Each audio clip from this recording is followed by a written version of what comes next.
How effective is a $40 seed starting tray purchased on Amazon? Watch this video and find out. I was given this seed starting tray in order to write a review of it. No other financial compensation was given other than the free product, and I will say it performed pretty well. The material itself is not very high quality. I wouldn't expect that from a $40 product. You can see the results right here from only a week of growth. We're already getting some pretty good sprouts there.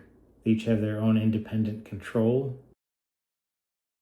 The $40 kit comes with 2 heat pads that go underneath the trays. Each of the trays holds up to 40 seeds, so you can start a really large amount of vegetables, flowers, whatever you want with these. And it also comes with their own independent controls. There are a couple other extras that come with the kit, like a soil tester. We honestly couldn't get the soil tester to work very well. The covers, they were made of plastic, didn't seal super well. We did also have an issue with one of the units getting moisture underneath the heat pad that ended up discoloring our countertop a little bit. So make sure that when you place the heat pads in these grow lights on some sort of a metal or some other material that you're not going to care about so much if there is some discoloration. I have to say, you can see the amount of growth that we had just after a couple weeks. It was working very well for most of the seeds that we planted. There were a couple that didn't work super well, but overall, for a $40 kit, it's really hard to beat this. I would definitely recommend giving this a try. We intend to use it again, especially here in Minnesota where we don't have very long grow seasons.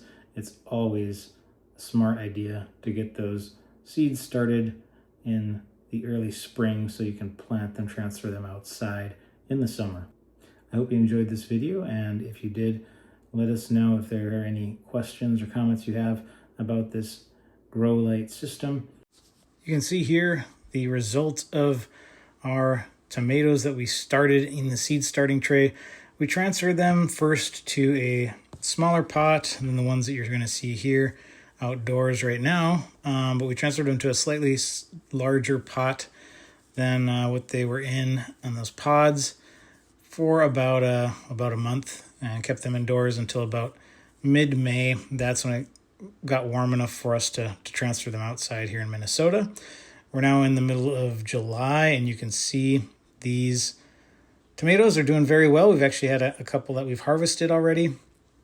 We had planted a variety of tomato plants, and they all are thriving. Thanks for watching. We'll see you on the next one.